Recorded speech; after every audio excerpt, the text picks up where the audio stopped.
Добар ден, понеделник, ново издание на Алфа Ординација и оваа недела ќе се дружиме во овој термин, 12 часот, различни теми, различни прашања и ќе се обидеме да ги решиме колку што можеме вашите дилеми, но не и болестите, бидејќи она што ќе го добиете како одговор во нашите емисии ќе ви биде само патока за она како треба понатаму да продолжите во начинот на лекување на болеста која што ве мачи. Денеска ќе зборуваме на тема која што е мощно актуелна, станува збор за тироидната жлезда и болестите на тироидната жлезда. Предлагам да го погледнеме прилогот, а веднаш потоа ќе почнеме со представувањето и секако разговорот на оваа тема.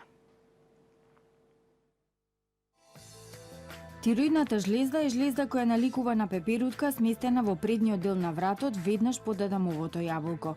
Жлездата ја обвиткува трахејата, дишникот од предниот дел и се состои од два лобуса кои формираат две крилја споени меѓу себе со среден дел истмус. Жлездата е како мала фабрика која го користи јодот за да произведе тироидни хормони. Овие хормони го регулираат метаболизмот во телото и имаат влијание врз растот и другите важни функции во организмот. Ако е намалена функцијата на тироидната жлезда и ако незините регулатори не функционираат нормално, може да дојде до хипотериоза.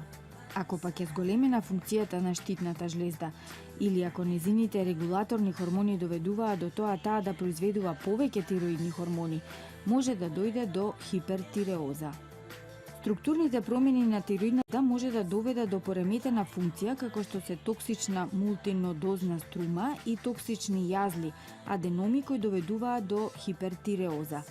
Сепак, во повеќето случаи структурните промени на жлездата не доведуваат до пореметување на незината функција.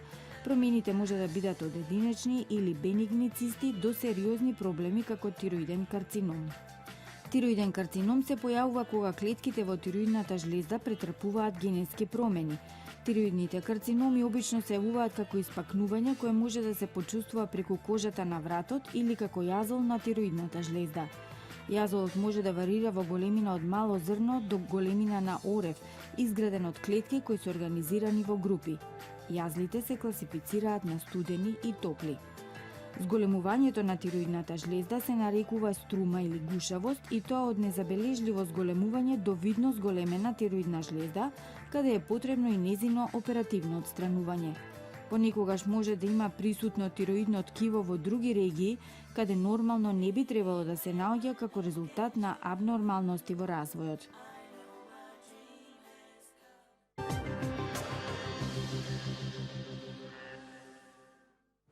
Еве не во нашата Алфа Ординација, за многу кратко ќе ја прочитате еве и темата за денеска, причини, симптоми и третман на заболување на тироидната жлезда. Денеска со нас ќе биде доктор Билјана Црцарева, специјалист по нуклеарна медицина од Аџибадем Систина болницата. Добар ден. Добар ден. Добре ни дојдовте. Не сте прв пат во Алфа Ординација, со задоволство денеска еве ви имаме за нашите гледачи. И ќе се потрудиме низ прашањата кои што еве ги подготвивме за денешнава тема да им дадеме одговор на нашите гледачи, секако ги очекуваме и нив со нивните прашања. Ви благодарам на повторната покана. Ајде да почнеме со тоа каква функција има тироидната жлезда, па ќе ја развиеме нели темата. Пациентите, односно и самите првослушатели и гледачи, уште во самиот вовед видоа што представува тироидната жлезда, каде таа се наоѓа и каква функција до негдека може да има во човековиот организам. Практично тоа е ендокрин орган кој што се наоѓа во самиот врат, во долната третина од вратот, веднаш под адамовото јаболче и е исклучително мала жлезда, која што отприлика е со тежина од 20 до 30 грама. Зборувам за една нормална тироидна жлезда. Составено од два лобуса, кои што меѓу себе се поврзани со еден истмус, или ние го нарекуваме уште мост кој што ги држи тие два лобуса, и добива еден изглед на пеперутка, а негдека и на штит, и оттаму и доаѓа самиот нејзин назив штитна жлезда од една страна, од друга страна бидејќи учествува скоро во сите ткива, односно органи, и ги штити практично со тоа што она исползува некои своји карактеристики, ја добива повторно таа нејзина го добива нејзиното име штитна жлезда. Многу битен орган во човековиот организам, иако мал по своите димензии, меѓутоа со тоа што таа игра улога во одржувањето на метаболизмот и метаболните активности, можеме да ја ставиме меѓу органите со на еден висок пиедестал. Која е функцијата, од тука и почна да кажувам, основната функција одржување на метаболните активности и тоа преку создавањето на тироидните хормони, а тоа се двата тироидни хормони, Т3 и Т4 хормонот, односно триодтиронинот и тироксинот или во народот нормално тој познат Т4 хормон. Функцијата на овие хормони? Функцијата на овие хормони е повторно во одржувањето на метаболизмот, односно како диригент на работата на сите органи понатаму што се наоѓаат во човековиот организам.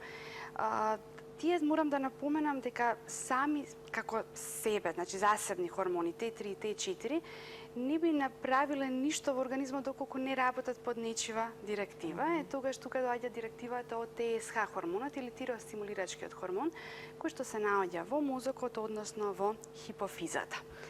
Тој дава наредба како треба да работи тироидната жлезда, односно во која насока да се создаваат овие два тироидни хормони, а тоа се Т3 и Т4 хормонот. Многу интересен е податокот што тироидната жлезда со самиот мозок, односно со хипофизата, работи по пат на една негативна повратна спрега. Што значи тоа?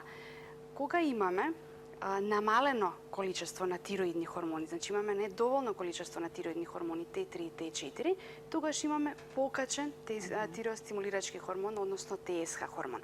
Обратно, кога ги имаме во вишок овие Т3 и Т4 хормони, тогаш имаме ниска вредност на ТСХ. Ова го напоменувам и го потенцирам на еден начин, бидејќи прави многу честа заблуда.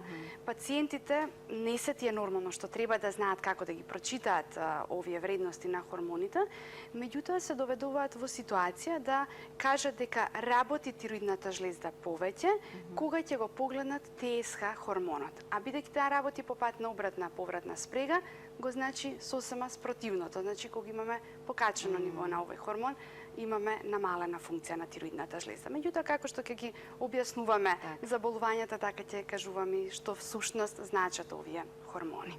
Епа, кога ги споменавте заболувањата, тогаш веднаш да ве прашам, кога неправилно работи тироидната жлезда, кои заболувања се јавуваат? Така. Генерално, заболувањата на тироидната жлезда можеме да ги класифицираме во две големи групи и уште една група која што подоцна малце повеќе тамо ќе ставиме акцент, тоа се малигните заболувања, меѓутоа тие би ги тргнала на страна.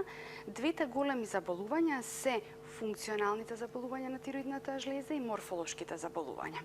Што значи тоа? Функционални заболувања на тироидната жлезда, значи кога имаме недоволно количество на тироидни хормони или пак зголемено количество на тироидни хормони. Значи, нешто се случува со самата функција, пореметена и заради тоа не може доволно да создаде нешто, а тоа се хормоните или пак во вишок ги создава.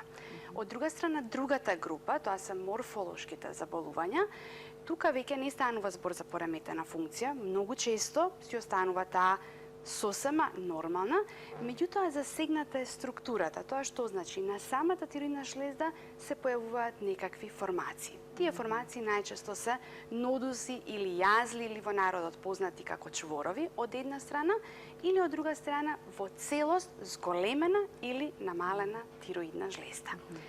Двете групи можам да кажам со речиси подеднаква застапеност во своите заболувања.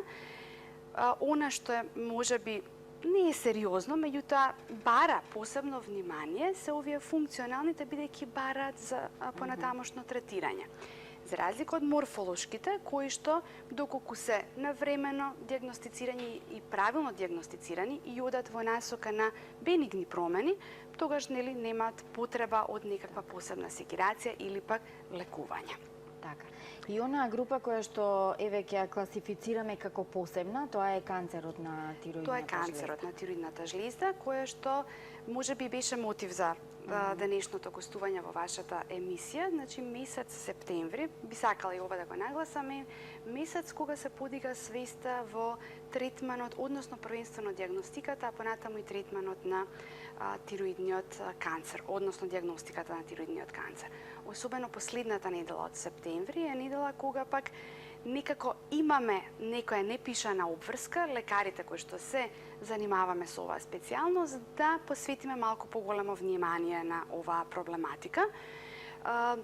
За среќа, е заболување кое што нема големи размери. Нема големи размери, ќе зборам и од глобално ниво, а ќе зборам и во нашата држава. Значи, сепак е мал процентот на овие болести, меѓутоа не смееме да ги запоставиме, односно да не ги споменеме. Можам да продолжам со Така, имаме тироидниот гледач, канцер. ако не ви пречи да го чуеме прашањето, па ќе продолжиме. Добар ден, ве слушаме, повелете. Добар ден, поздрав до емисијата многу. Сакам докторката да прашам. Ајде, може. Јас имам хипотироза околу 10 години и цело време сум под контрола, терапија, редовно све тоа. И ме интересира, дали параметрите ми се секогаш, да речеме, сега примам 5 пати на дневно по 100 милиграма, само сабота и недела по 125. Најнормални ми се резултатите, мислам, последниве 3 години, да речеме. Сакам да напрашам докторката, дали со взимањето на терапијата, на овој хормон, дали функционира сите органи нормално или пак може да се јави некој проблем, иако зијам терапија? А функцијата е нормална, да речеме. Во границите нормално секогаш ми е. Добро. Тоа ме интересира, а дали влијае и поред тоа влијае на другите хормони. Зашто осеќам така како тремор, како поише нервоза, како да ви кажам, не знам. Тоа ми е прашањето. Добро, ајде да го чуеме одговорот. И ви благодарам многу. Предпоставувам дека беше ненамерна грешка. Пациентката би требало да зема 5 пати неделно стотка, 2 пати 125 не дневно, пошто тоа се многу големи дози и не би ги дискутирале воопшто. Значи, хормонот што таа го зема, на пазарот тој е еден единствен лек, еутирокс или генеричкото има левотироксин, е лек кој што при внесување во човековиот организам не се препознава дали е внесен однадвор или хормоните ги создала самата тироидна жлезда. И мислам дека од тука ќе биде многу едноставно на пациентката да свати дека сите останати органи немаат никаков проблем да функционираат нормално. Не би функционирале нормално доколку нивоата на тироидните хормони не би била доволно добри, односно не би била добра субституцијата која што таа ја прима. Значи, ако има потреба да зема поголеми дози, тогаш може да се случи да органите не функционираат. Меѓутоа, доколку, како што самата таа кажа, се сосема нормални вредноста на тироидните хормони, тогаш останатите органи си функционираат сосема добро. Јас малку повеќе би се задржала и би го искоментирала она второ прашање што таа го постави, односно што го кажа како симптоматологија, тоа е треморот што го има. Тој знае да се појави на моменти кога имаме предозираност од лекот. Сега, може би треба да се види колкаво е тоа добро ниво што таа го одржува, да не случајно е нешто на долни граници или поддолните граници за вредноста на ТСК или пак нешто повисоки граници за Т4 хормонот лабораториски зборувам, па оттаму да доаѓа овој тремор. Или пак, ако се јавува треморот во утринските часови, непосредно после земањето на самата терапија, и тогаш многу често се случува да организмот додека го абсорбира самиот лек, додека тој се дистрибуира, настане еден бум, да речеме, на тие хормони што се внесени, па тогаш да се чувствува овој тремор. Генерално, инаку она што беше основата на прашањето е дека се останато си функционира сосема нормално и со овој синтетички внесен хормон. Добро, значи да нема место за секираки. Нема потреба. Добро, ајде ние да си продолжиме, зборувавме за канцерот. Канцерот. Значи, тироидниот канцер, постојат неколку типови на тироиден канцер, тоа се папиларниот облик, фоликуларниот, медуларниот и анапластичниот. Како што и кажував, токму по овој редослед, така оди и да речем, неговата сериозност, односно тешкотија во самото третирање. Би почнал од наједноставниот, тоа е папиларниот, кој што е и најчест за среќа од дијагностицираните тироидни карциноми и кој што е наједноставен за третирање. Односно, има наједноставен за третирање не толку колку што има добра прогностичка цел, нели, понатаму. До самата дијагноза се доаѓа после еден, нели, добар преглед кај пациентот направен, тоа важи за сите тироидни карциноми. И при стигнувањето до самата форма, односно до оваа дијагноза на папиларен тироиден карцином, доколку е тој во мали граници, тогаш е многу едноставно и за решавање по хируршки пат, а и за понатаму за она што нас ни преостанува да го третираме пациентот. Што значи тоа? Значи дека се што е во граници околу 10 мм, 11-12 мм, доколку во толку мала промена, односно нодус, се најдат малигни клетки, тогаш се решаваме веднаш да одиме со хирургија, која што оди по договор.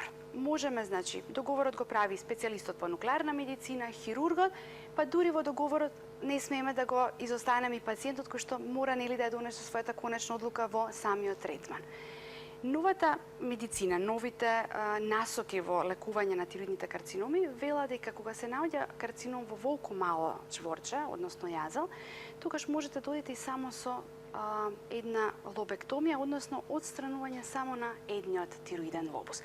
Значи, лобусот каде што ја имате промената во која што се најдени тироидните карциноми, тироидните малигните клетки.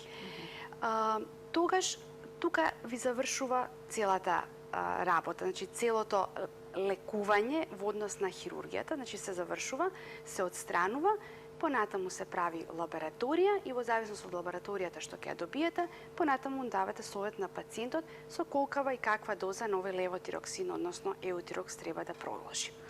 Меѓутоа, кога се работи за поголеми димензии на јазалот, тогаш се решаваме да одиме за тотална тироидектомија, односно целосно отстранување на тироидната жлезда, па дури доколку постои сомнение и за продирање во лимфната дренажа, тогаш, значи, се советува да се отстранат и лимфните жлезди од вратот.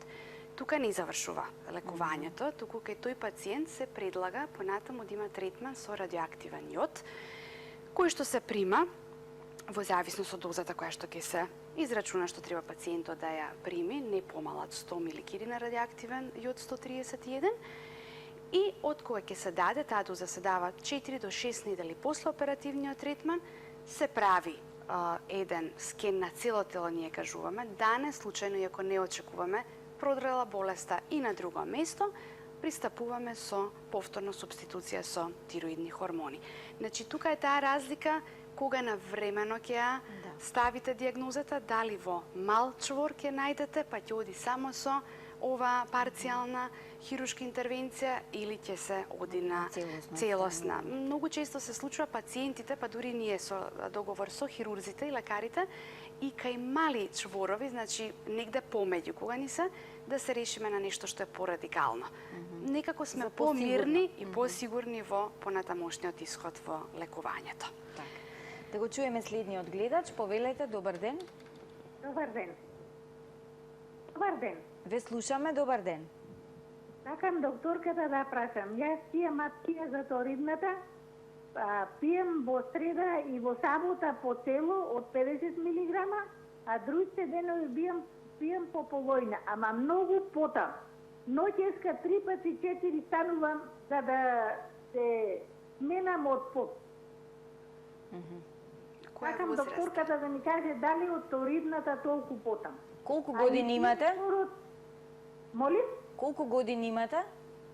69. 69. Да, годините ги прашувам, бидејќи мораме да го исклучиме моментот на менопауза, односно климактеричниот период, во кој што потењето е, нели, онај прв знак кој што доаѓа.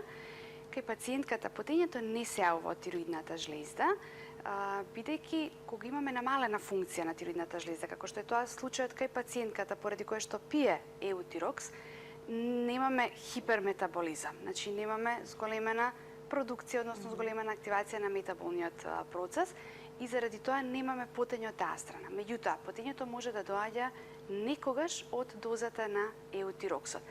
Малце е чудно што потењето се јавува само ноќно време.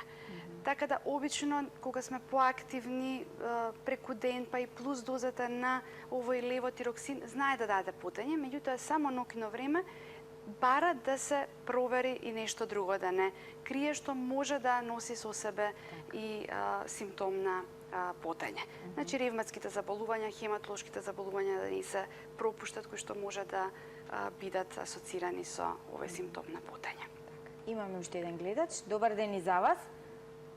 Добар ден. Повелете. Јас конкретно немам прашање, само еден голем поздрав доктор Билјана. Добро, пациент сте на докторката?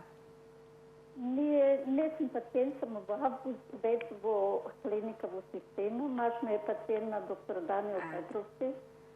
Ама и со да се сретнаме, толку пријатна, толку пажлива лекарка не сум видела. Така е, да. Само еден голем поздрав. Ви благодарам. До Билјана и доктор Даниел Петровски. Благодарам. Да. Таа е на фантастична, немам спорови, иначе од Швейцарија се јавувам. Така. Еве, убаво е што нашите гледачи се јавуваат и Швейцарија, даваат јас признание. лекари, ама како доктор Билјана и доктор Даниел Петровски, еден голем поздрав, таа клиника Систина треба да се горде со тие лекари. Добро. Фала многу и пријатно. Благодарам. Добро, фала ви и на вас што се јавивте да ја пофалите докторката и докторот. Убаво е да се слушнат мотивирачки, нели, делуваат овие пофални зборови, а и некако во последно време сме научени да зборуваме само во негативна конотација за докторите, па вака кога ќе се јават гледачите, навистина и мене ми е убаво кога ќе слушнам дека има успех и во односот и во лекувањето. Оно што сака да ве прашам во делот за канцер на тироидна жлезда, рековте треба да се извади цела тироидна жлезда. Како ќе функционира организмот без таа жлезда? Апсолутно исто како кога ќе дијагностицирате хипотироза. Значи, немате тироидна жлезда, давате субституција, односно ги давате лековите со таблетите еутирокс, односно левотироксин. Ја заменува, да. Бидејќи тироидната жлезда ги создава тироидните хормони, а во таа таблетка еутирокс, односно левотироксин, е содржан синтетички хормонот на тироидната жлезда, практично нема никаков проблем да понатаму се функционира сосема нормално. И пациентите со прво поставена дијагноза на тироиден карцер, а потоа и лекување, апсолутно продолжуваат да имаат еден сосема нормален, убав животен век, значи без воопшто да почувствуваат дека од нешто претходно биле заболени, односно оперирани. Сакам да ве прашам за дијагностицирањето и тука со едно подпрашање, дали дијагностицирањето на канцер на тироидна жлезда и на овие други заболувања од двете групи кои што ги споменавте е идентично или сосема се разликува? Вие кога ќе дојде пациент кај вас, не знаете нели од што е заболен и кон која насока дојдете на лекување. Значи го гледате и потенцијално во него ги гледате може би сите заболувања или потенцијално гледате здрава индивидуа. Што значи мора да ги направите сите, да започнете со истиот начин на следење, а понатаму во зависност од тоа како ќе ве носи самата дијагностика, така веќе продолжувате со останатите инвестигации. Кога ќе дојде пациентот кај нас, значи потенцијалниот пациент со тироидно нарушување, прво нешто што се прави е разговорот за да можете да ги чуете симптомите кои што ќе ви ги кажа, понатаму палпацијата, значи речиси никогаш раката не налаже. Она што ќе го допреме, знаеме понатаму кон што оди. Многу ми е криво што голем дел од лекарите не обрнуваат многу внимание на палпаторниот момент. Значи, тоа е нешто што дава многу голема насока. Значи, од таму започнува првата дијагностика. Понатаму оди ултрасонографскиот преглед, кој што веќе ви дава насока дали пациентот можете да го ставите во група со морфолошки заболувања. Не можете да кажете дали има нешто функционално, бидејќи за тоа ви се потребни лабораториски анализи, меѓутоа со ултрасонографијата веќе знаете дали имате некаков морфолошки проблем. И тука гледате дали имате првенствено нормална големина на тироидната жлеза или таа е зголемена, па ја кажуваме онаа позната дијагноза на струма, односно зголемена тироидна жлезда, или пак е намалена тироидната жлезда, а понатаму и гледате дали постојат некакви чворови на едната или на двете страни, па дури ако нешто не ве бендисува, ја проширувате таа ултрасонографија и правите ултрасонографски преглед на целиот врат, за да се види евентуално и постоечки зголемени лимфни жлезди. Кога тоа ќе го направите, му предлагате на пациентот да се направи и до диагностика, тоа е тироидната лабораторија, каде што задолжително ги правите тироидните хормони, Т3 и Т4, со тоа што во поново време ги работиме слободните фракции на овие два хормони, тоа се фри Т3 и фри Т4, или кај пациентите секогаш се бунат, значи постои ФТ3 и ФТ4 како назнака и задолжително ТСХ хормонот. Од кој ќе ги добиете резултатите?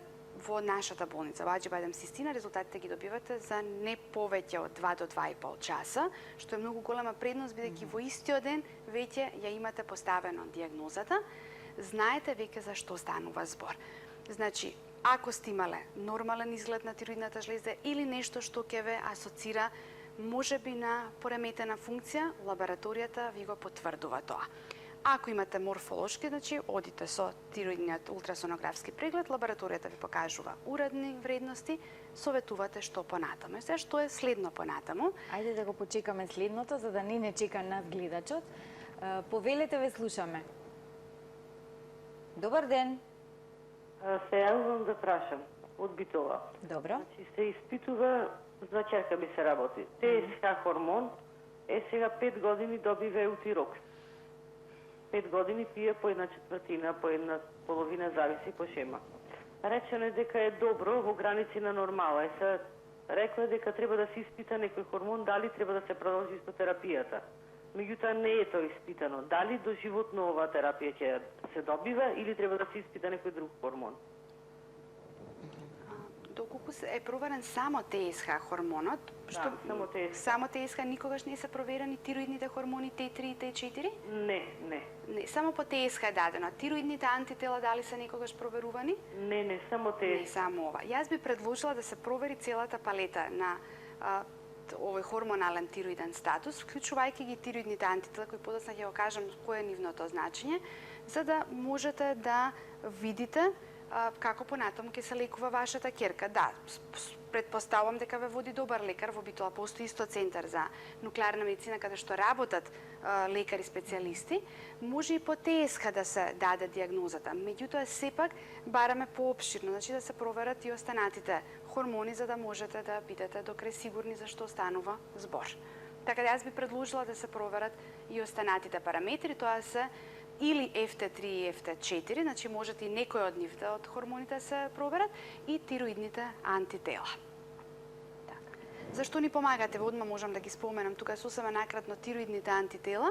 Тоа се два типа на антитела, тоа се АТП и АТГ или антипероксидазните антитироглобулинските антитела, кои што укажуваат дали кај пациентите постои така наречена автоимуна компонента поради која што се развило некое тироидно заболување или постои најобична предиспозиција за развивање на хипо или хипертироза. Дали е тоа фамилиарна предиспозиција, дали нели самиот пациент заради друга причина, може би да е стресот, добил ваков тип на заболување, меѓутоа убаво е да се знае која е точната причина. Покачените тироидни антитела одат во прилог на автоимуност, додека пак негативните, односно нормалните тироидни антитела го исклучуваат тоа како фактор за заболувањето. Така.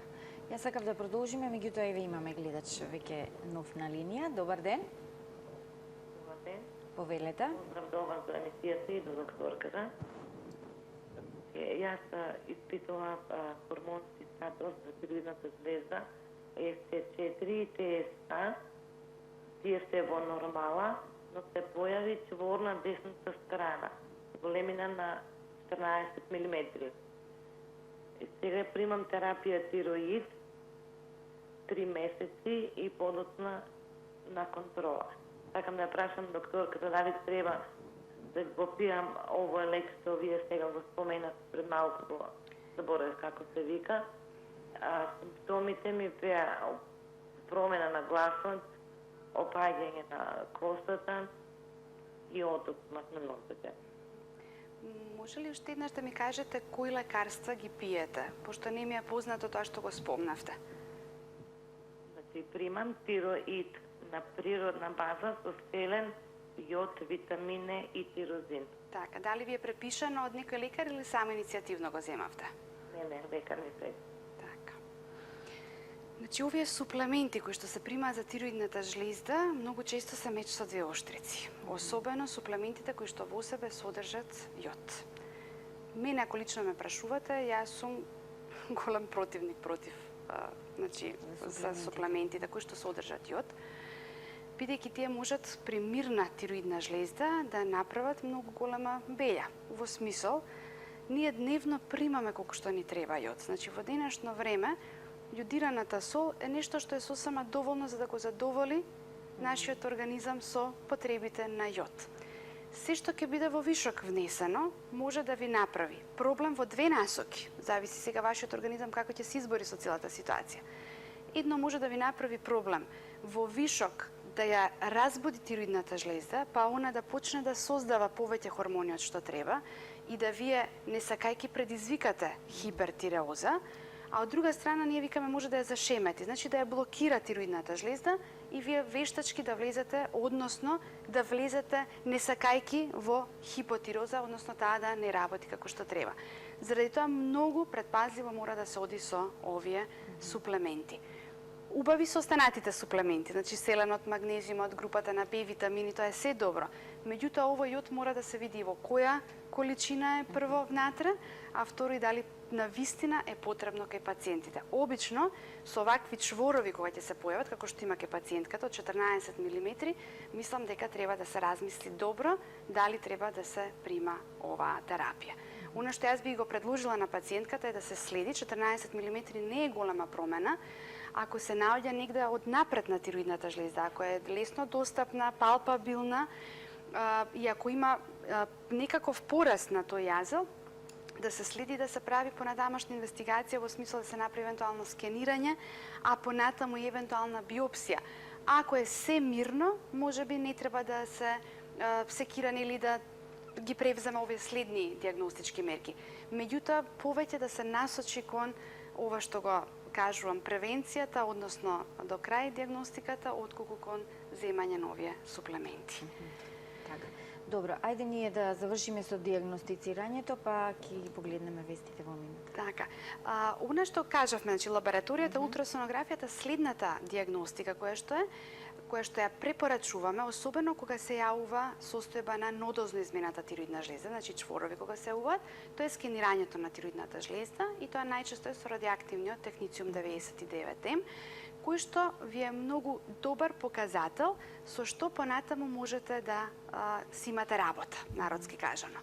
Ако постои топол нодос, ние го нарекуваме, треба да бидете предпазливи дека понатаму евентуално можеби тој самиот тироиден нодус ќе почне да создава повеќе хормони од што треба. Значи, од една страна тука треба да сте предпазливи, а од друга страна, ако имате ладен јазел, тоа би значило дека не го фиксира препаратот кој што сте го дале, односно овој радиоактивен технициум, тогаш веќе се прашувате зошто е тоа така, па предлагате следна диагностика, а тоа е биопсијата. И тоа тенкоиглената биопсија. Добро е да биде водена под контрола на ултразвук, бидејќи така сте најсигурни дека сте во самиот чвор и дека примерокот го земате од таму и во зависност од тоа што тип на клетки ќе добиете, веќе сте поставила дефинитивната диагноза и сте мирни во однос на целата диагностика. Така, практично тоа е последниот чекор во диагностика. Тоа е последниот чекор со самата тенкоиглена биопсија. Добивате, значи, наод во прилог на медникни промени, добивате нормална лабораторија, имате само ехографски промената структура на тироидната жлезда, советувате следна контрола 2-3 месеци, па понатаму се оречува на 4 па на 6 месеци, во зависност дали имате прогресија во наодот или си останува мирна целата состојба, а доколку пак имате нешто што не ве бендисува, тоа е она што го почнавме предно, ако не го довршивме во прилог на малигнитет, тогаш веќе решавате нели хирургија и останатото за кое што подоцна уште еднаш ќе продискутираме за малигнитетот. Ајде да чуеме што има ново кај нас и во светот. Сето тоа спакувано во една минута и куз блок на реклами и се враќаме во Алфа Ординација.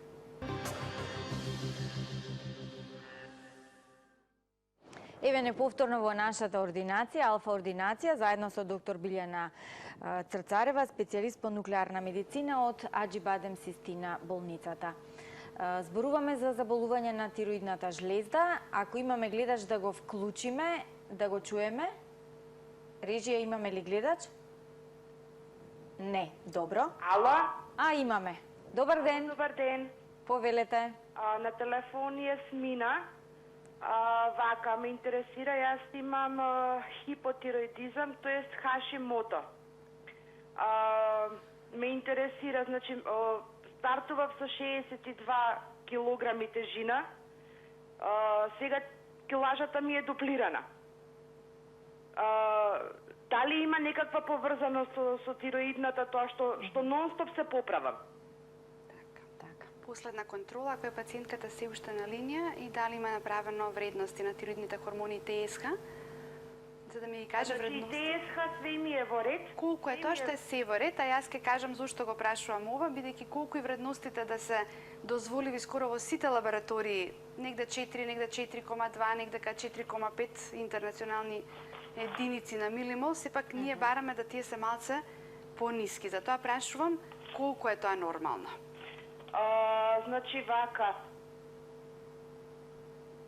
Ајде ќе ве почекаме, зашто слушаме шушкање на хартија. Да, барам документи. Ако најдете ја вредноста за да чуе докторката и кажете во меѓувреме кога сте биле последен пат на контрола. Па последен пат бев пред месец дена. Тоа е добро. И само уште нешто да ми кажете дали е на време поставена дијагнозата, што значи тоа, дали кога ви ја поставија дијагнозата и ви ја дадоа терапијата, дали вредноста на овој ТСХ беше многу висок, дали се сеќавате? Значи, ТСХ ми е 0,923. Одличен резултат. ФТ4 ми е 1,55. Така. Имате одлични, или ние многу често кажуваме идеални вредности на двата хормони. И сега, зошто се... истовремено пијам и вакво глукофаш XR. Така. Значи, поправањето повеќе доаѓа од страна на она засегање на оската на гликемијата, односно на шеќерот, бидејќи кога веќе ќе се постави дијагнозата за хипотироза и кога ќе почнете со терапија со левотироксин, односно со еутирокс, треба да почнете да слабеете. Значи, тоа е целта на самиот лек што го даваме, да почне да ги топи килограмите. Така да, од тука сум сигурна, особено со вакви вредности, како што ми ги прочитавте, дека поправањето не е. Треба да се види, да се разговара со ендокринолог, да се види што се случува со оваа терапија што ја пиете за шеќерот. Така што јас повеќе некако натаму би ја пренасочила вината за поправањето. А можеби на почетокот, допред да се постави дијагнозата, да дебелината, односно гојазноста доаѓа од тука, од тироидната жлезда, бидејќи е намален метаболизмот, нема што да ги разградува килограмите и да ги топи, и заради тоа се накачуваат. Меѓутоа, првиот момент кога ќе се почне со терапијата, веќе тие се губат. Така да советот е, значи, ендокринолог кој што ќе ја процени состојбата за шеќерот, односно терапијата која што се прима за истиот. Добро, еве ова ме наведува веќе на следното прашање, а тоа е симптомите кои се кога станува збор за болести на тироидна жлезда. Предпоставувам дека се бројни и различни. Тие се бројни, различни, особено кога станува збор за функционалните пореметувања. Тие се во две насоки, значи комплетно спротивни симптоми кај едната и кај другата состојба. Кога станува збор за намалена функција на тироидната жлезда, тогаш самата болест е наречена хипотироза. Од тука, од хипо, значи намалена, тироидна жлезда, значи имате недоволно лачење на тироидната жлезда на двата хормони Т3 и Т4, а во вишок го имате овој ТСХ хормон. Кои се симптомите? Прво нешто на што ќе се пожали пациентот, а особено бидејќи станува збор за женска болест, бидејќи инциденцата, односно процентот оди 1:7,8, значи 1 маж наспроти 7,8 заболени жени, првиот симптом што ќе го кажат е поправањето. И тоа ќе кажат, јадам сосема нормално или дури не јадам толку колку што претходно сум јадела, а килограмите се качуваат. објаснувањето е јасно. Намален метаболен процес. Понатаму, второ нешто е поврзано со метаболните активности многу блиску е обстипацијата, односно тврдата столица. Понатаму еден изразен замор, малаксаност, поспаност, неможност да се изведуваат секојдневните активности како што претходно се изведувале. Повторно заради таа нарушена метаболна состојба, постојано имате студ кај пациентот. Бидејќи знаете, што имате добар метаболизам, имате согорување на калориите и тоа ви создава топлина. Меѓутоа, од друга страна, кога ги немате во доволна количина, постојано им е ладно на овие пациенти. Понатаму имате мачење на срцето во една состојба на забавена негова работа, односно брадикардија. Знаем, многу често се појави брадиаритмија, значи и по некаква ирегуларна работа на срцето. Меѓутоа, да не се заборави дека во исто време може да се појави една тахикардија, бидејќи има еден момент кога побрзо пробува, се случува нешто во организмот, срцето не знае што се случува, забрзано пробува да ги донесе до сите ткива тироидните хормони и на тој начин ја зголемува неговата функција, односно се јавува тахикардија. Па значи и тахикардијата некогаш знае да биде симптом за хипотиреозата. Знае да се појави сува кожа, оштетени неквалитетни ногти, сува коса, кој што пациентите многу често кажуваат ми опаѓа косата. Таа не опаѓа од корен, него таа од тоа што е сува и е кршлива и се кине и останува во раца, меѓутоа нормално аспектот кај пациентот е дека косата опаѓа. Пошто повторно станува збор за повеќе женска болест, не можеме да кажеме дека немаме пореметување во менструалниот циклус. Значи може да се јави една состојба на пролонгирани крварења, обемни крварења, кои што бараат да бидат нормално покрај нашето следење и третман, да бидат иследени од страна на гинекологот.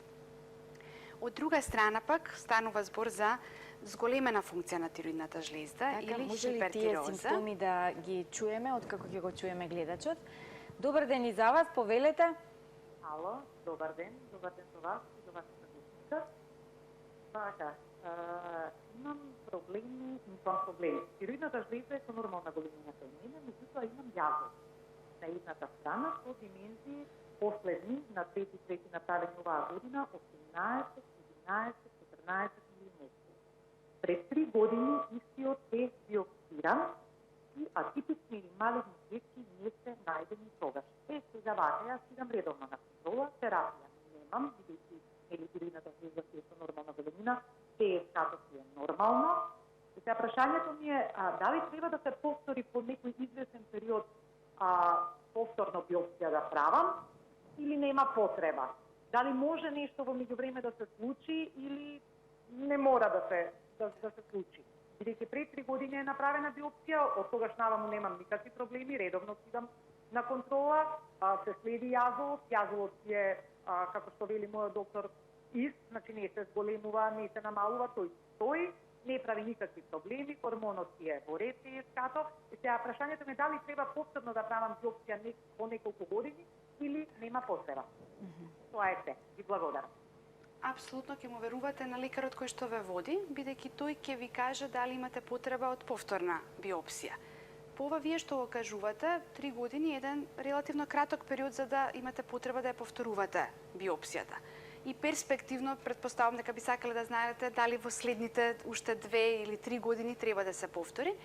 Таа ја повторуваме, ја советуваме да се направи само доколку постојат одредени индикации. Првата индикација е пораст на тироидниот јазел. Значи, ако тој бил 18 мм и вие на контролата, ако одите на контрола меѓу 4 и 6 месеци, на следната видите дека од 18 станал 30 мм, апсолутно мора да го пунктирате, бидејќи нешто се случува внатре што го тера да расте тој нодус. Меѓутоа, ако тој е мирен, како што вас ви кажал самиот лекар што ве води, нема потреба од грижи, нема потреба од повторување на биопсијата.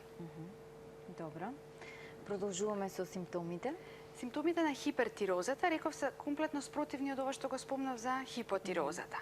Кај овие пациенти, колку и да јадат, значи дневно колку и да се внесуваат калорични и обемни оброци, тежината се губи. Значи метаболизмот е на едно врвно ниво, каде што постојано се топат калориите, односно се топат килограмите. постојат течни столици, проливи. Значи тоа се по неколку столици во денот.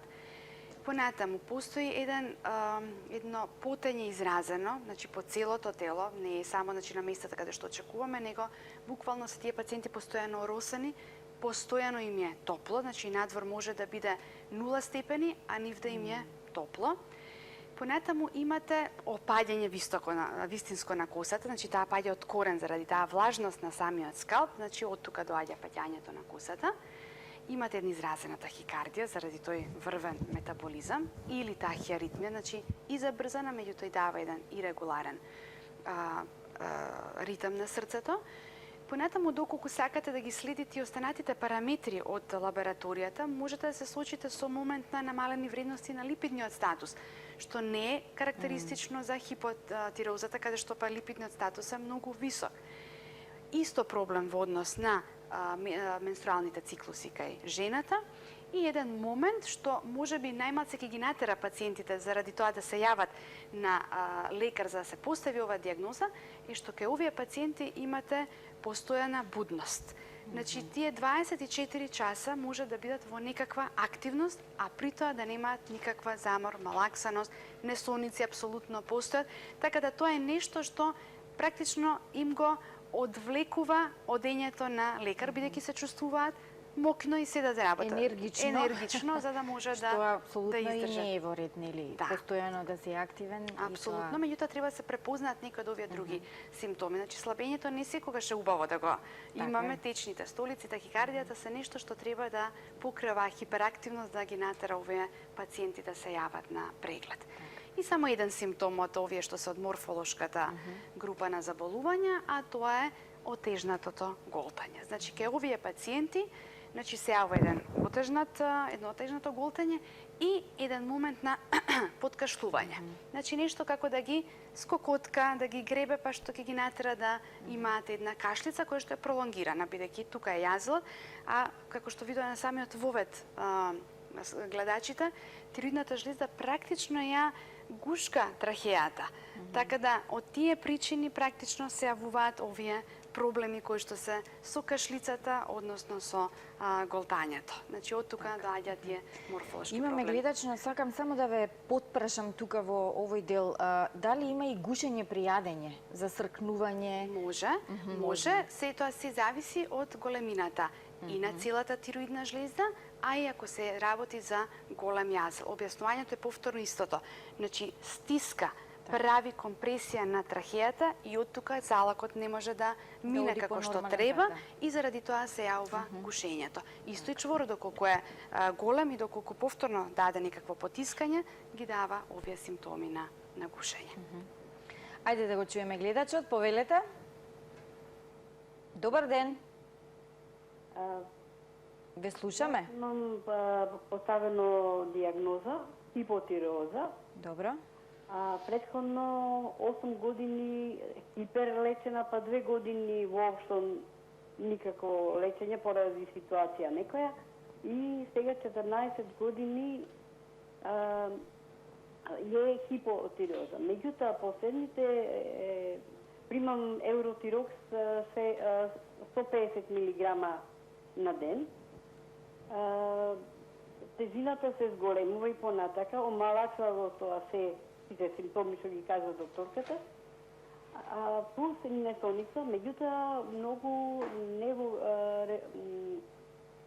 регулирана работа на срцето. Притисокот некогаш се качува на 180 горниот, а потоа паѓа на 95, 98, 160, 165 а пулсот е зголемен. Дали сите овие промени можат да бидат регулирани со тие 150 мг Евротирекс или треба нешто друго да се направи? А тежината и покрај, што рекоте, намален внес на храна се зголемува, уморот се зголемува, паѓање на косата, меѓутоа па од друга страна несоница, по цели ноќи не спиам, дали 1 сат на ден спиам. И тоа подкашлување на, како секогаш имам некоја кнедла да ми стои во грлото. Дали треба и што би требало да направам во сето ова? Многу ви благодарам.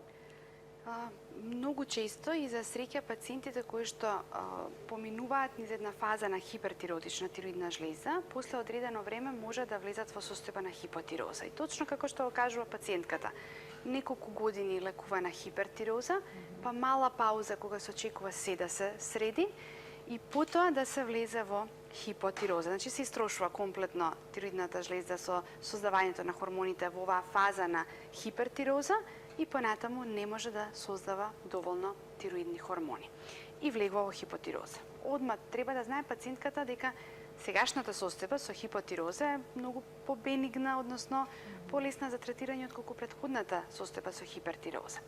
Меѓутоа мачат проблемите, особено што се тие од кардиоваскуларен тип, доколку се тироидните хормони нормални. ТСК е сосема нормален. Не треба секогаш вината за проблемите да ја гледаме во тироидната жлеза. Знаете, многу е лесно да му кажете на пациентот тоа ви од тироидеата. Тоа ви од тироидеата. Цело време значи постои еден таков момент кога се препишуваме. Меѓутоа, кога е добра субституцијата, не може проблемите да доаѓаат од тироидната жлеза. Ние слушнавме на жалост возрастна на пациентката. Меѓутоа, обавезно да се направи кардиолошки преглед. Особено ако се добри хормоните, нема зошто да имаме варирање на крвниот притисок. Значи, тука мора да се види зошто настанува ваква дискрепанца од еден притисок до друг, да се види тоа да не се пропушти ништо, а симптомите исто треба да се препознаат. Да се види 150 микрограми е релативно висока доза, која што знае да ги даде симптомите како за хипертироза некогаш, значи овие несоници што ги кажува потење, тахикардија, пошто е голема дозата, а од друга страна кога ќе се потрошат тие, бидејќи сте дале голема доза што пациентката има потреба толку да пие, кога ќе се потроши брзо таа 150, тогаш да настануваат овие другите симптоми. Нели повторно заморот, измешани се симптомите, меѓутоа треба да се едноставно да се навикне на овој стил на живот. Со тоа што мора да се внимава да нешто не се запостави. Значи, задолжителен кардиолошки преглед, бидејќи заморот и малаксаноста може да доаѓаат и од неправилната работа на срцето. Значи, да се види тоа притисокот така знае да го измори пациентот, да исто може да биде причина за дел од симптомите. Гојазноста останува малце енигма, бидејќи оваа доза на 150 микрограми треба да даде еден добар одговор и во намалување на килограмите. Повторно исто како и претходната пациентка, да не се пропушти нешто друго што е поврзано и со шеќерот, бидејќи многу често, особено автоимуните заболувања, одат паралелно. Значи имате хипотироза, имате развивање на одреден тип на диабет. Да не се пропушти нешто, значи советот е да се провери и тоа. Но добро, често знаеме да кажеме малку јадам, а тоа малку за секого е различно. Па може би нема никаква поврзаност со тироидната жлеза и со се друго, ама неправилно се храниме, па ете ги килограмите. И не се движиме, што е најбитно. Да, физичката активност ке многумина изостанува. Повелете, добар ден. Ве слушаме. Ало? Ве слушаме, повелете. Ало? Добар ден. Добар ден. Јас голем поздрав до докторката и до вас. И имам само едно прашање. Кај докторката се лечев од тироидна жлеза и сакам сега да ми одговори каде можам да ја најдам, бидејќи сакам повторно да додам кај незе, а не можам да контакт да направам да дојдам до докторката. Иначе се познаваме и како пациентка и како муштери во Тихо работев. И сакам да ми каже како можам да ја пронесам за да си одам на контрола кај нејзе повторно. Така. И благодарам многу. Така. Можете да ме најдете секој ден во клиничката болница Аџи Бадем Систина. Многу едноставно, со претходно закажување на телефонот од кол центарот, тоа е 3099 каде што барате термин за да се закаже за кај за преглед. Така да секој ден тука сум, дури ако не можете некогаш да закажете, а ви треба итно во истиот момент, никогаш не се прават проблеми да се дојде и лично до нас и да се заврши прегледот. Така да во клиничката болница Аџи Бадем Систина. Оно што сакам сега да го поразговараме е третманот, односно лекувањето, иако во текот на разговорот не споменувавме ние нешто од тоа што значи третман. Меѓутоа, сега да кажеме точно како се лекува, со тоа што би сакала да ставиме акцент и за една посебна категорија, тоа се трудниците. Има и такви ситуации кога жени пред бременоста имаат проблеми со тироидната жлезда, како се третираат? Повторно, еве ќе ги ставиме двете групи, функционалните, бидејќи тие бараат третман со одредена терапија. Хипотирозата се лекува со еден единствен лек, тоа е левотироксинот, односно синтетичкиот тироиден хормон. Тој се зема со поставување на самата диагноза, значи кога ќе ги видите вредностите од лабораторијата, му советувате на пациентот како да стартува со оваа терапија, со тоа што секогаш започнувате со ниски дози, а понатаму одите до дозата која што му е на пациентот потребна.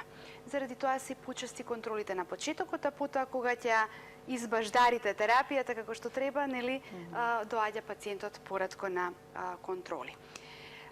Тоа е во однос на хипотиреозата, а во однос на хипертиреозата постојат две групи на лекарства, од групата на тиурацили и групата на тирозоли, и во зависност од тоа каков пациент пред себе имате, можете да се одлучите со кој тип на таблетарна терапија ќе пристапите да го лекувате.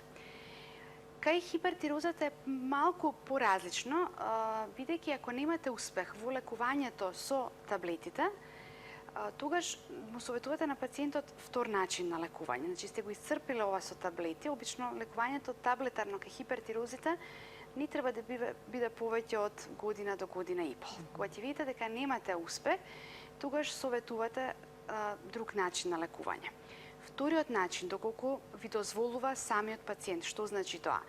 Немате пациентка која што е бремена или која што планира бременост, тогаш решавате да дадете радиоактивен јод. Тоа се помали дози на радиоактивен јод, кои што имаат за цел да го уништат тироидното ткиво, односно преку тоа да ја намалат функцијата на тироидната жлезда. И кај нив очекувањето е да ги воведете во една состојба, ние нарекуваме на еутироза, нормално функционирање на тироидната жлезда. Се случува и да некогаш направите да дадете поголема доза, бидејќи не можете секогаш точно да предвидите колку му е на пациентот потребно, па да го внесете пациентот во хипотироза, меѓутоа тоа е далеку подобро отколку состојбата што има со хипертирозата. Ако ви се работи за млада пациентка која што планира бременост или во моментот е бремена, апсолутна контраиндикација давањето на радиоактивниот јод, тогаш се одлучувате да советувате хируршко отстранување на тироидната жлезда, со тоа што правите проценка и се договарате со пациентот и со хирургот, дали тоа ќе биде еднострана, значи лобектомија, дали ќе биде од двата лобуса по малку, значи се прави редукција на тироидното ткиво, се со цел да тоа што ќе остане почне нормално да функционира. И исто така не ви доаѓаат во групата на давање на радиоактивен јод пациентите кои што имаат голема гуша. Значи тука веќе е ризик да дадете јод, бидејќи не можете да знаете точно колкаво количество треба да дадете, бидејќи се работи за поголема гуша, односно струма, и тогаш и на тие пациенти им предлагате да пристапат кон хируршко лекување. Тоа се начините на лекување за хипо и хипертироза. Кога работи за морфолошки, кога се работи за морфолошка промена, доколку се чворовите мали, доколку сте дошле до диагноза за бенигни карактеристики на промената, тогаш советувате само редовни контроли, а доколку имате клетки кои што не ве бендисуваат, значи не мора секогаш да е тоа петта класификациона група, сигурен малигнитет, можете да имате и група во која што имате почеток на нешто, па треба да го решите, тогаш хирургијата тука влегува во предвид, значи одите со хируршки третман. Тука може да се надоврзам само што накратко, бидејќи му останавме должни на пациентите во однос на малигните заболувања, покрај папиларниот. Повторно ќе ве прекинам, простете, имаме гледач да не чека предолго. Повелете, ве слушаме. Ало, добар ден. Добар ден. Едно прашање само до докторката. Ме интересира слушахме за лек Ендонорм, руски природен лек. И дали е запозната докторката и да ми каже нещо повече за taj лек, кой смее да го прима. Ние имаме проблем с хипотиреоза. Апсолутно запознаени сме со самиот лек, меѓутоа е многу неблагодарно да се коментираат комерцијални препарати. Може да се сватат во две насоки. Од една страна дека правите за нешто реклама, од друга страна мора да сме предпазливи па да немате негативен фидбек од самиот производител.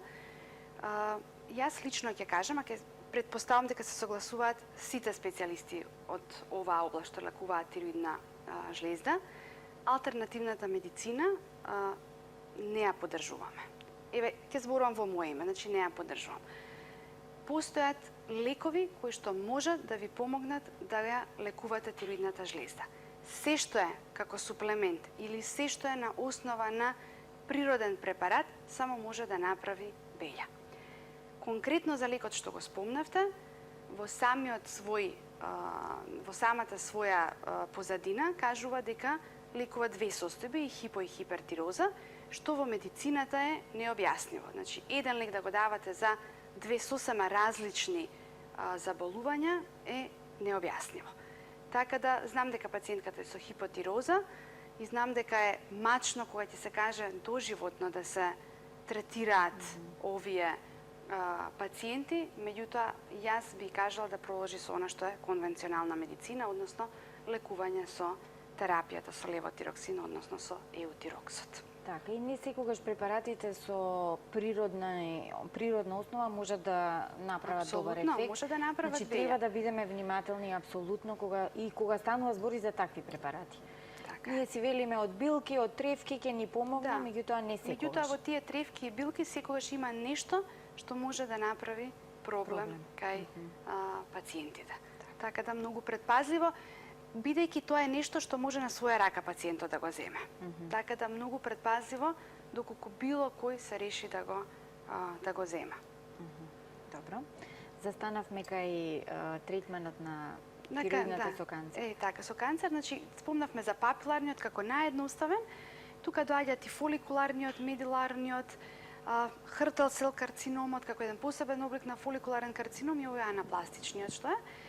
По однос на фоликуларниот, хртел сел како негова подгрупа и медуларниот подлежат сите кон хируршки третман. Значи мора да се направи хируршко отстранување на целата тироидна жлезда.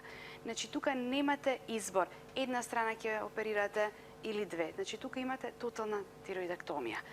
После тоа, кај фоликуларниот и кај хртел сел давате радиоактивен јод, следите, значи се договарате со пациентот, му кажувате како треба да оди следењето, на колку месеци се прават контролите, во прво време се прави на 1 месец, па на 2, па на 3, се до годината, кога на годината правите прекин на терапијата која што ја давате и повторно правите скен на целото тело за да видите евентуално ширење на болеста. Кога станува збор за медуларниот карцином, кај него може да се случи лекарот да ви каже дека не можете да примите јодна терапија. Тоа е така затоа што самите клетки се такви да не можат да го акумулираат јодот, а тоа значи ви отпаѓа тој тип на терапија. Меѓутоа постојат и групи каде што сме давале и даваме и може да се предложат, се зависи патохистолошкиот наод во која насока ќе ви даде. И анапластичниот како најлоша форма која што за среќа годишно може и да скокне, значи воопшто да не се јави ни еден случај, оди со сосема друг начин. Значи тука немате хирургија, тука имате само помагање, односно олеснување во симптомите на пациентот, значи можете да вклучите зрачна терапија или хемотерапија чисто заради дека тоа се големи маси на ткиво појавени во вратот, а и далечни метастази, значи давате симптоматска терапија само да се ублажат симптомите кај пациентот. Добро. Одиме со прашање од гледач, повелете. Добар ден. Добар ден. Јас се лекувам од хипертиреоза. Ја молам еден одговор да ми дајте дали е хипертиреозата недостаток на јод или тоа е чисто неурохормонална болест. Така. Многу често, значи се поврзуваат заболувањата на тироидната жлезда со вишокот, односно недостатокот на јод. А тие комплетно може да не бидат поврзани. Особено хипертирозата, единствено, значи, вишок на јод однадвор внесен може да ја предизвикала хипертирозата кај пациентот. Така да не ја поврзуваме ништо со јодот. Се исклучи пациентот, меѓутоа прашањето би било дали во некој период пред да ја добие оваа состојба на хипертироза, конзумирал, односно примал некоја терапија која што во себе содржала јод. Само тогаш таа ја нарекуваме јод индуцирана хипертироза.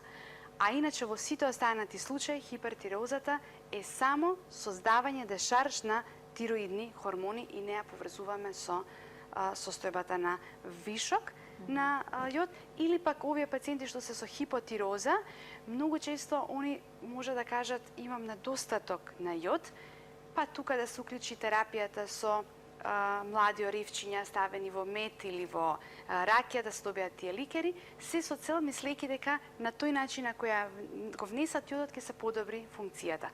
Нажалост и кај нив не е прашањето во недостатокот на јод. Во моментот во Македонија речиси е и да е искорената јододефицитарноста.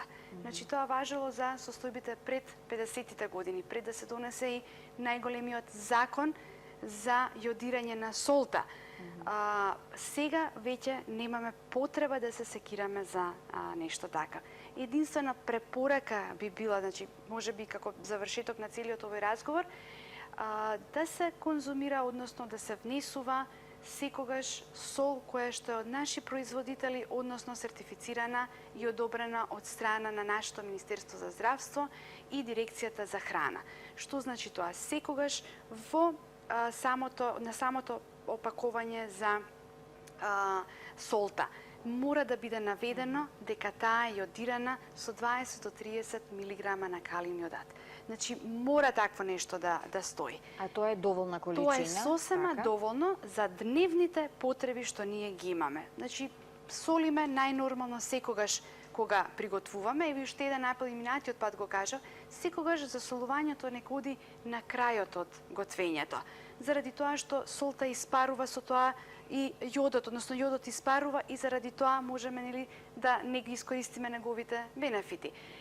Нека се купуваат мали опаковки. Значи оноко колку што мислите дека ќе ви биде доволно за месецот за едно 4-члено семејство, нека се чува во затворена опаковка, кутија, и на тој начин веќе сте превенирале се што е поврзано со недостатокот на јод. Значи да се избришеме од глава дека имаме недостаток на јод во исхраната и во се друго, така што нема никаков проблем со тоа. Следно што сакам да ве прашам е дали се можни некакви компликации кога станува збор за болестите на тироидната жлезда. И ве слушнавме низ разговорот и јавувањата на гледачите симптоми од едно па од друго, сето тоа се измешало. Можни ли се некои други компликации?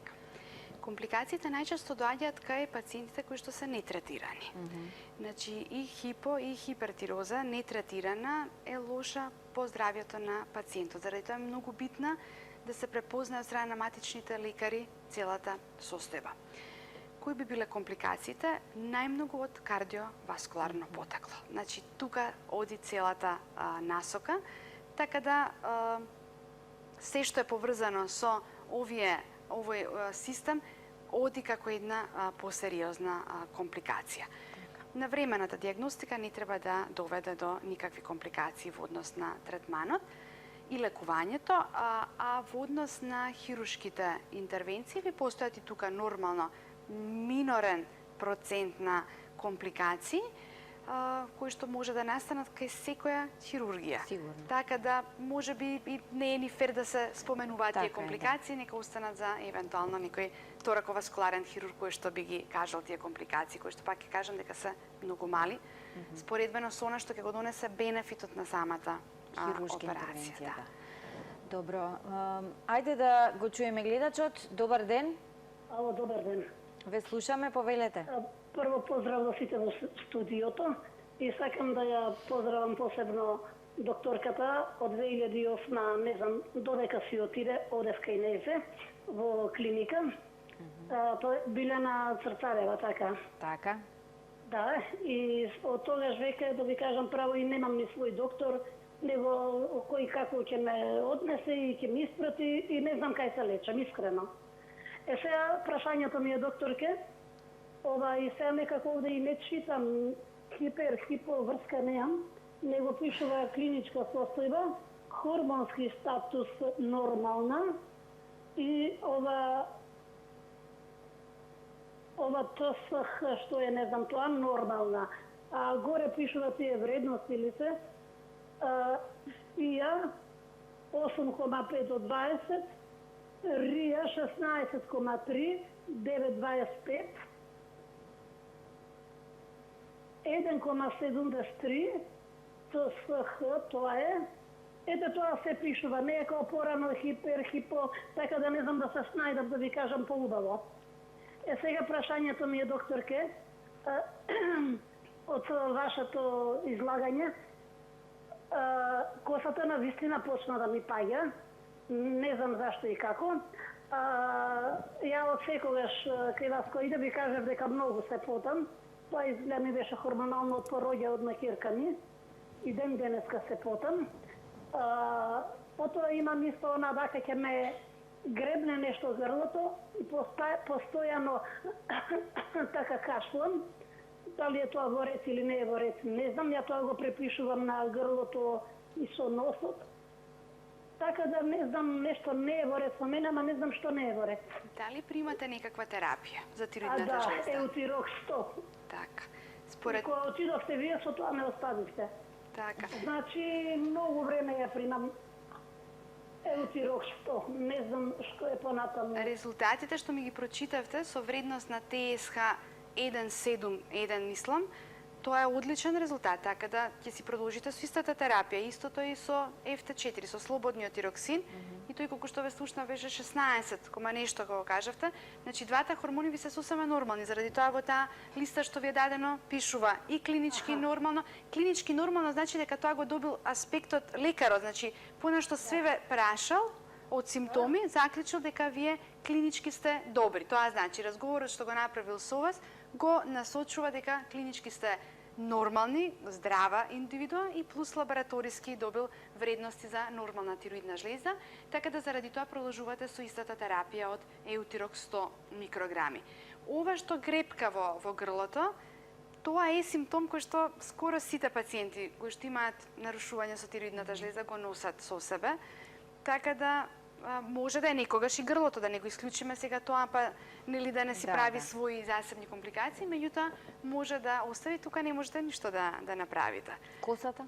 Косата, ако паѓа во овој период, е сезонско опаѓање. Вие ако ги прашате дерматолозите, ќе ви кажат дека периодот на менување на влакното е преминот од зима кон пролет и преминот од лето кон есен. Така да мислам и дека не постои во моментов човек кој што не се пожелил на опаѓање на косата.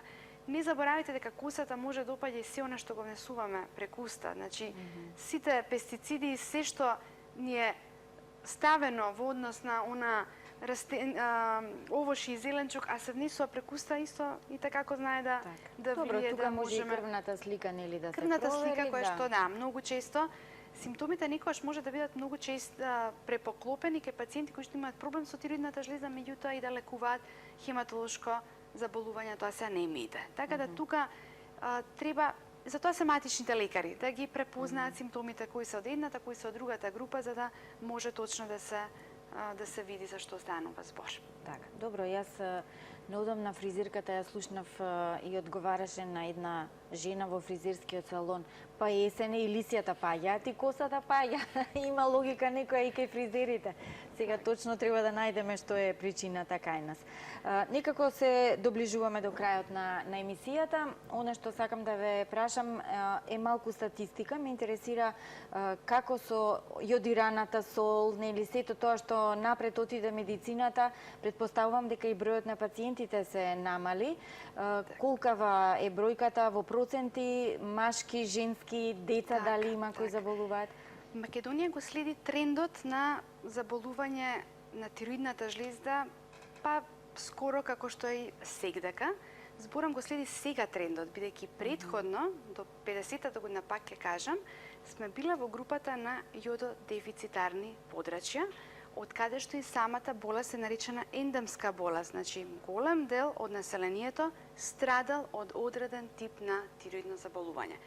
Преку сите кампањи кои што биле водени во тоа време од нашите професори, кои што па и се уште дел се водат, се доаѓа до искоренување на ова јододефицитарност, а со самата тоа и намалување на таа ендемска гушавост.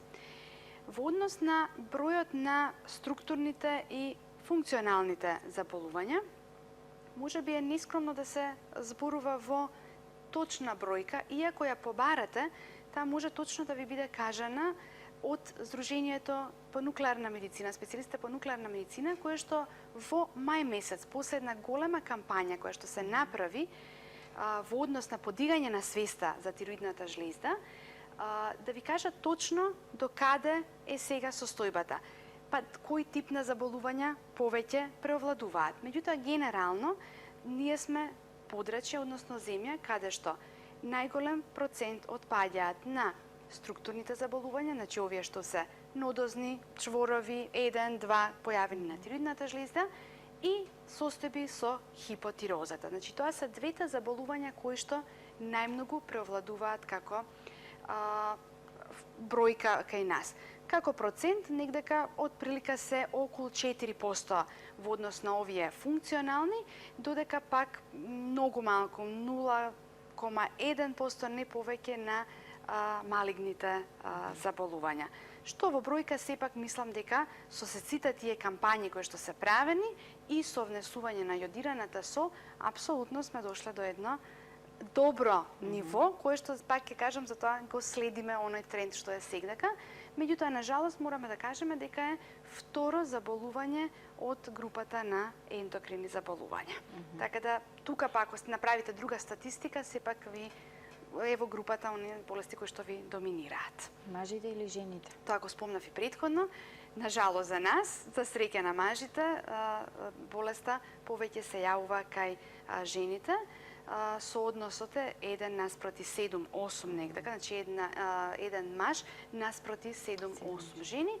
Многу често е прашањето зошто, значи едно од тврдењата, иако се уште имате дискусии зошто е тоа така, меѓутоа најголемата логика и објаснување оди заради тоа што постојат и други хормони во женскиот организам кои што допринесуваат да полесно се развие заболувањето на некои од заболувањата на тироидната жлезда, емоционалната компонента, секако стресовите кои што сепак женскиот организам знае поразлично да изреагира, се нели оние тригер фактори кои што може да допринесат да се развие поедноставно кај женската популација ова болест. Добро, ние жените сме силни, можеме се да издржиме, па и тоа.